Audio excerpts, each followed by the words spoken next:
nandito na ako ngayon sa Medicine Hat. Oras ngayon is 1:20 na ng madaling araw sa Manitoba. Pero dito ay 12:20 ng midnight.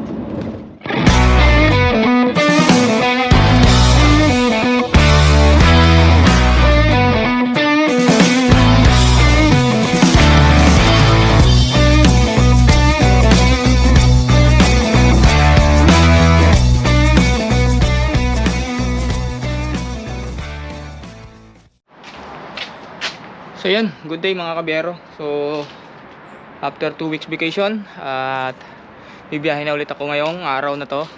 Today is Wednesday.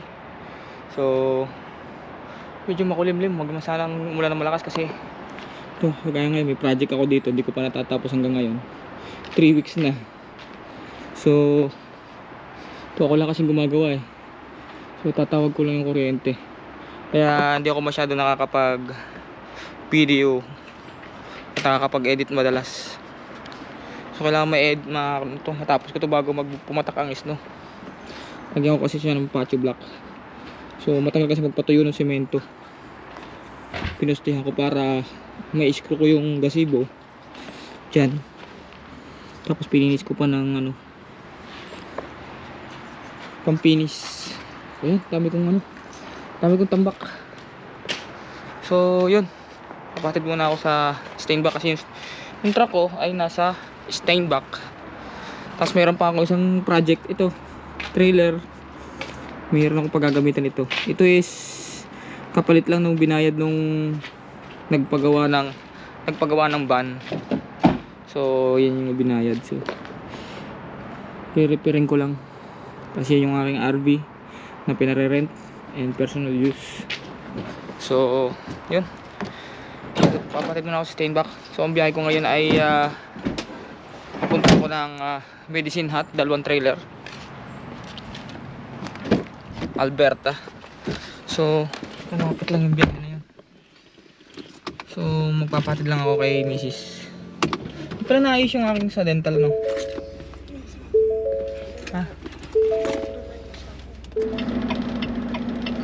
So nandito na ako sa Steinbach, dito sa loob ng truck. At yun, bibiyahe na ako, dalawang trailer. At yan, yung off ko ay 374 hours and 36 minutes akong naka day off. So 2 weeks. So ngayon ay hook up lang ako ng tong trailer ko. Then punta ako ng Medicine. So hindi nila nahugasan yung truck, kaya pina-sprayan ko lang yung windshield. Kaya yan, hugas pa ako. So yan, hook up muna ako.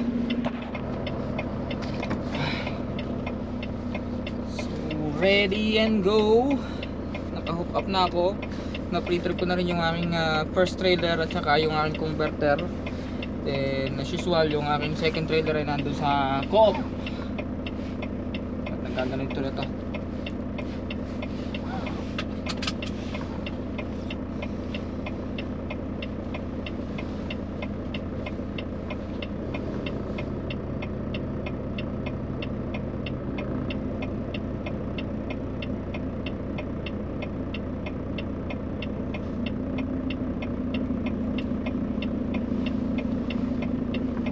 Let's go. Kunin ko na yung second trailer.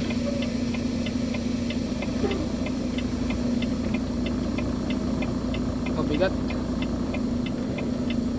Oh, hindi ka masyado ng karga ng hangin Karga mo natin ng hangin.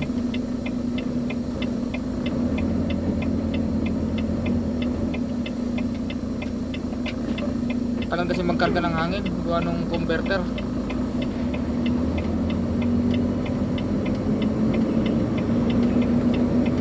Oh, napakabigat.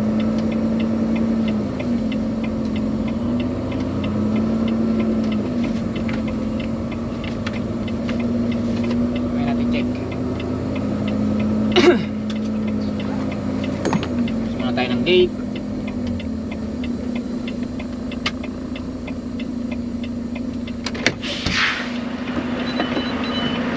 Uy, bukas ng kanya. Ganyan dapat.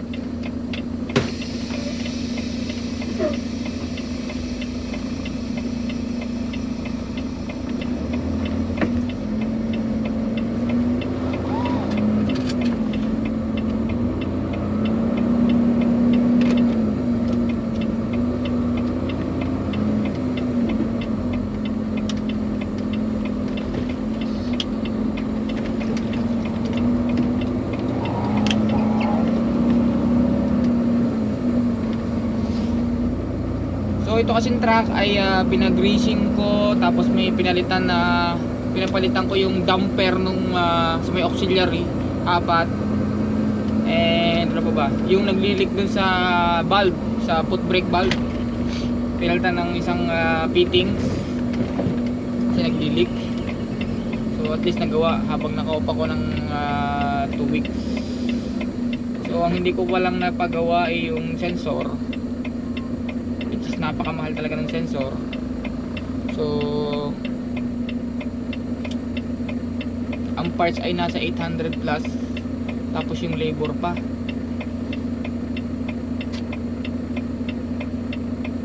Ako na lang siguro gagawa.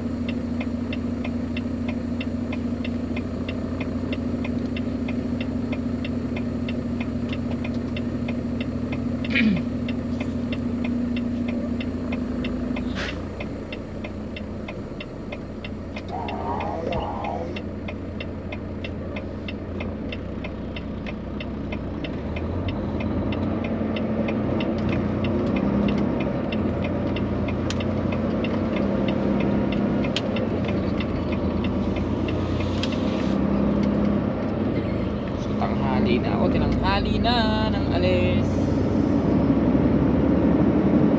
Sana madiretso ko ng medicine hat ngayon hanggang gabi, kahit abutin ako madaling araw siguro, para bukas makabalik din ako.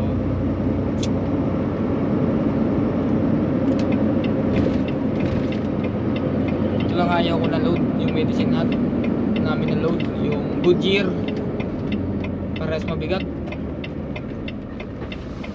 Timbang na ito 42 at saka paras 42, paras 42,000.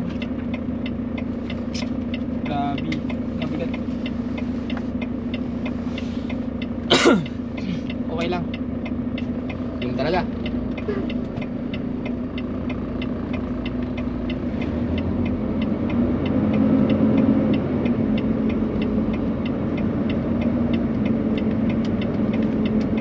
Lang namang natin puwersahin para hindi mahirapan yung truck. So sa nagtatanong kung hindi ba daw hirap ang truck, hirap ang truck lalo sa arangkada, pero once na rumirekta na bali wala na. Wag lang sa wag lang yung mga ahon yan, medyo hirap din. Pero nakakatakbo pa naman ng ng 50 to 60 km per hour sa ako. Basta wag lang puwersahin, alalay lang. Hindi mo naman kasi kailangan puwersahin ng truck para lang umahon o para lang humatak. Sabi nga, this is not a race. Kailangan marunong kang makiramdam sa andar ng makina mo.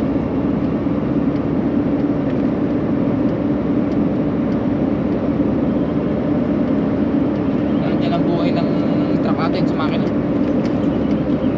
Kaya nga ginagawa ko dito sa truck ko, yung maintenance niyan mas less compare sa humihila ko ng single trailer. I mean not less, less kilometer na nakukonsume, kasi before is every 45, then ngayon ginagawa ko na lang every 35,000 km oil change na. Magkano lang naman kasi isang oil change? 500, wala bang 500 pagkasama mga fuel filter at saka mga water separator, abutin ng mga kulang-kulang 600. So compare mo naman sa ma-breakdown ka o masira ang makina mo, mas malaki magagastos mo, diba? So di ba nang gumastos tayo ng less sa pag-change oil compare sa gagastos tayo ng malaki sa pagpapalit ng makina or pagpapa-overhaul. So ganun lang. Hindi ko naman sinasabi na porket lagi nag-change oil is okay, makina mo tatagal pa. Nasa nagamit pa rin. iba nga lang yung ano, iba nga lang yung mas maaga ka nag oil change kasi yung oil sludge nya naliles. Kasi kapag mas matagal mong i-change oil, mas nag-o-oil sludge siya, nag-ano yung langis ba, parang kung ano sa term namin is nagkukurta, parang nagpuputik kasi na mainit, naluluto, yun, nasusunog.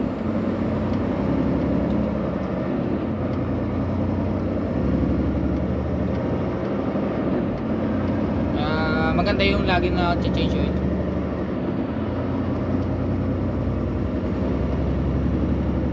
Kasi yung ginagamit ko dito lang is hindi naman ako nagpapalit ng brand, yun pa rin sa simulat sa full change oil to, yung Delo na fully synthetic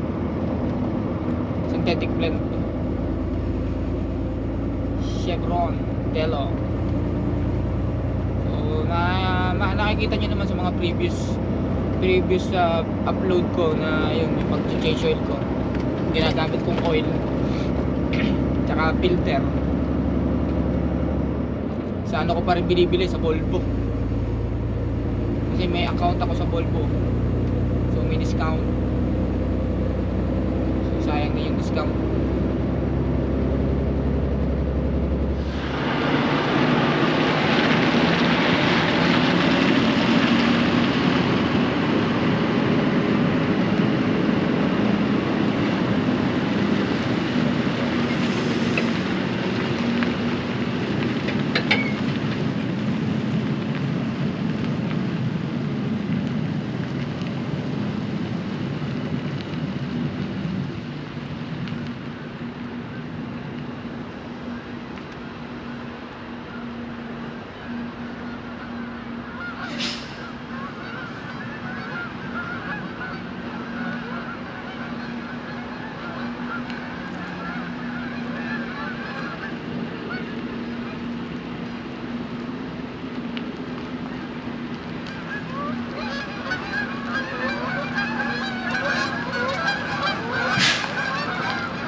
So yan, nakahook up na ako dito sa aking V-Box. And lagyan na natin to mga line.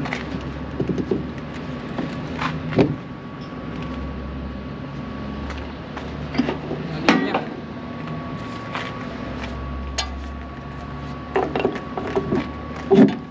Linya ng hangin. Linya ng hangin.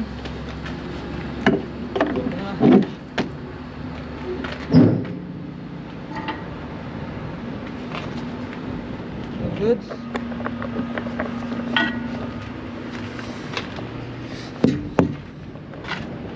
So yan, naka-hook up, naka-lock. At syempre, sisilipin natin dito sa ilalim kung nag-lock yung jaw. Diba? Yung jaw. Naka-lock din yan. So yan. May sariling preno din yan. So ilaw.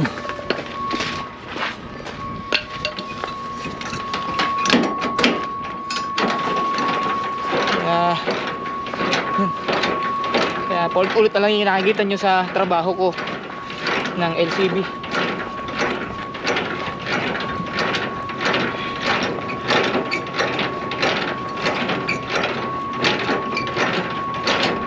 Ito namin kinuhook up yung Yung aming B-box. Ito pa rin nakapark.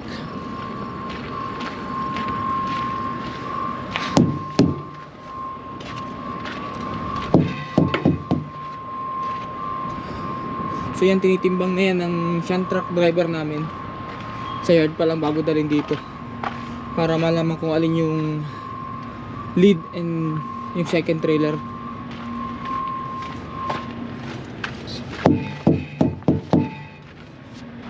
So magpupiwil pa ako sa Flying J Headingley kasi mura doon, and as usual may GST. May GST kami dito sa Manitoba. So yun din ang isa pa nakukuha namin. 783. So yun, let's get it on.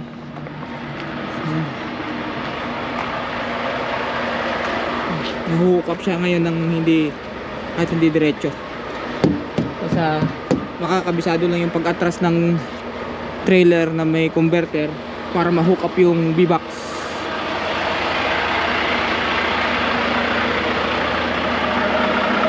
Hindi ba nilinis? Iniwanan ko ng 2 weeks pero hindi nila nilinis. Sinabi ko na sa kanila linisin pero hindi nila nilinis. So yun.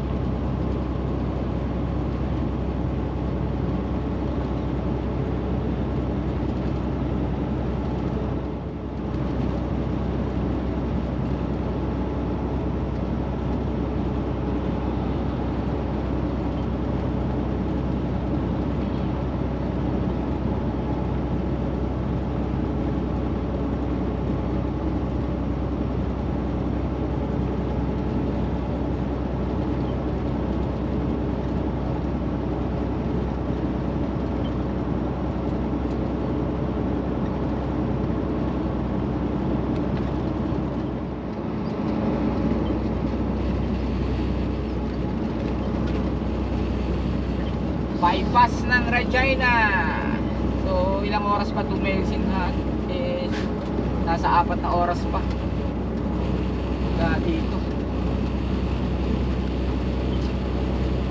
Yaw yaw yaw, nadilim na. Mga 12 midnight ako makakarating ng Medicine Hat.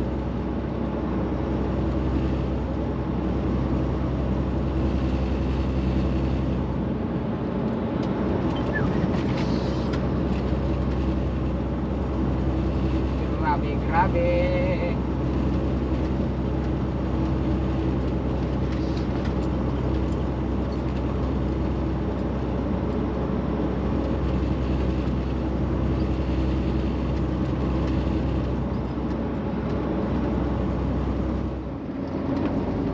So nandito na ako ngayon sa Medicine Hat. Oras ngayon is 1:20 na ng madaling araw sa Manitoba, pero dito ay 12:20 ng midnight. So diniretso ko from Steinbach to here. So meron pa akong 34 minutes na natitira. Malapit ako sa yard, sa yard. Magdadrop ako dito sa Medicine Hat. So diniretso ko na para dire-diretso yung tulog ko in case na wala akong load. Makapahinga ako ng mahaba-haba. Yan, inabot na ako ng gabi, magdamag. Naman ako nag-drive. Talaga kailangan dumiskarte.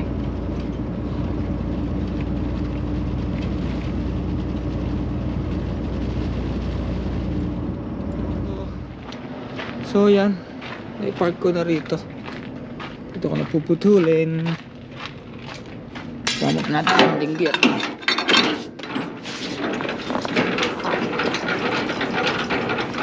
Tapos yung isa din sa katabi. Sabi niya, drop ko lang yung converter.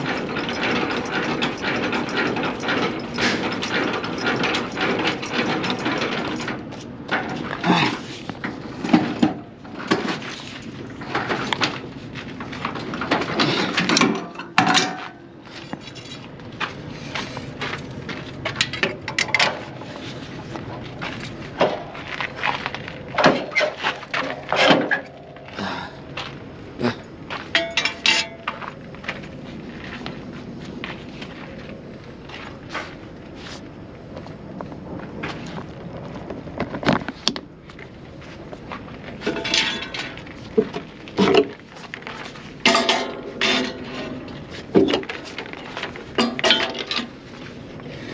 dito.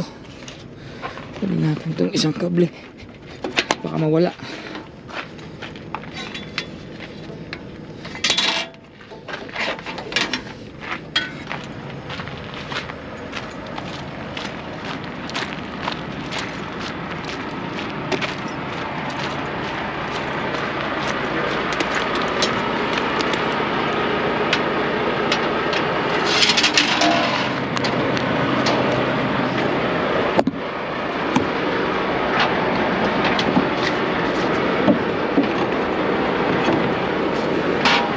Converter, try natin yung converter. So nakaputol na ako ng aking mga trailer. So ang personal convention na ako, pupunta ako sa Flying J. Doon na ako magpapalipas ng 8 to 10 hours sleeper kasi wala ditong washroom. So bobtail na ako.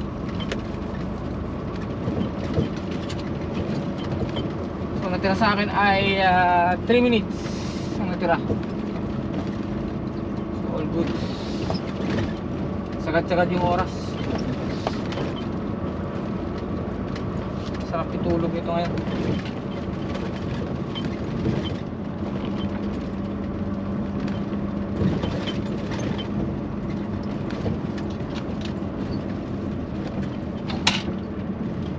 Para bukas ng umaga meron akong washroom at meron ding kung maisipan ko mag-shower, makakapag-shower.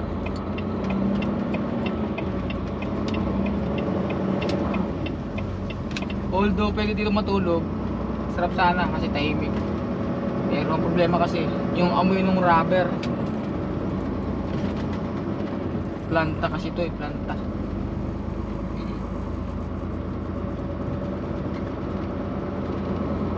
Dito na lang, mas safe dito sa Flying J.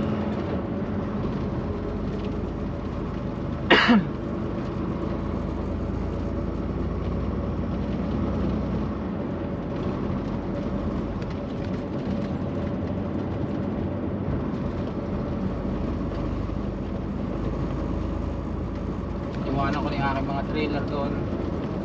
So hindi pa nila i-unload ngayon yun, mga siguro ilang days pa. Kasi tambak pa sila ng mga loaded trailer namin.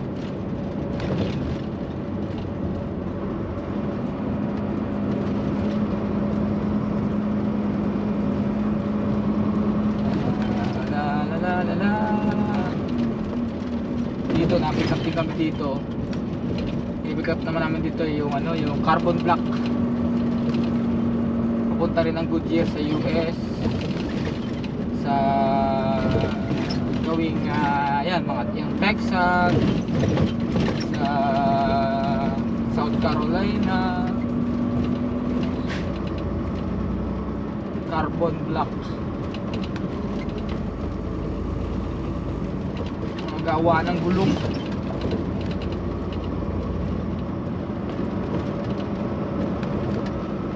At least ito na yung pondon biyahe ko ngayon, cut off. So wala ako sasahurin ng katapusan kasi nga nag-off ako ng 2 weeks, yung 1 to 15. So wala ako na ibiyahe kaya wala ako sasahurin. Bagong punto pa lang to.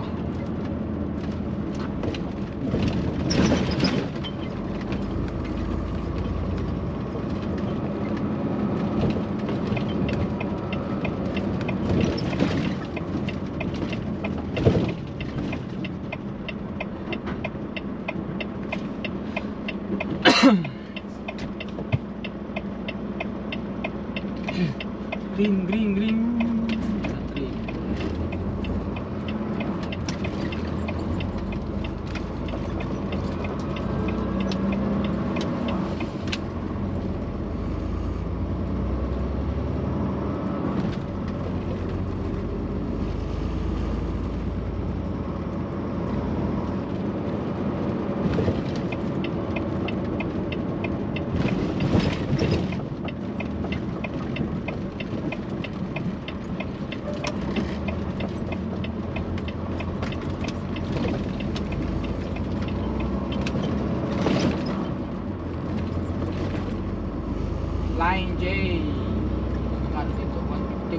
Mahal ang diesel ah.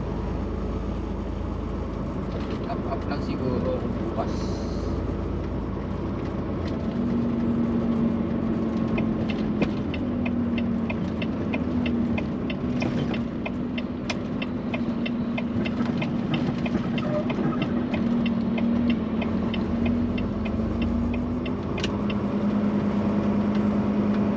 Top up ng bukas.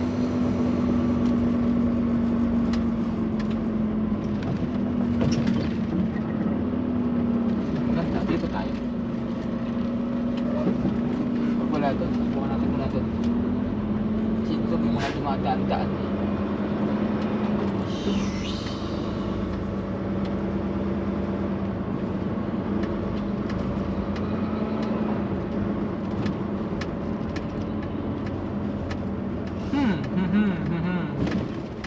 Wala.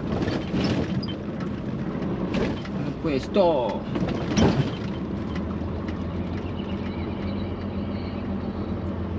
Tayo sa gilid-gilid. Legi-legi. Ayaw dito baka masabitan.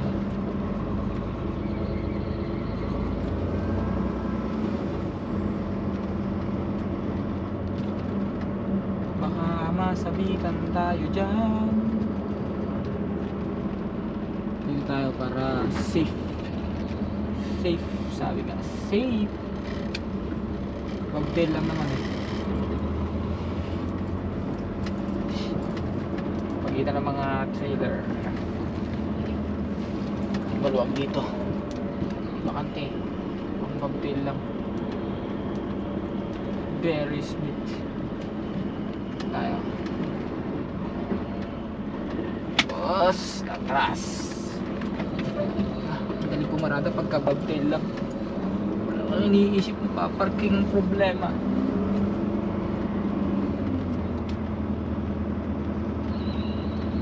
Dito na lang tayo. Sip. Tapos may ilaw. May ilaw ha.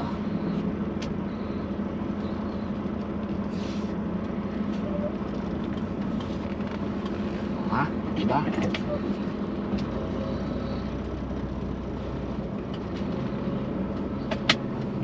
Safe. Safe na ako, safe.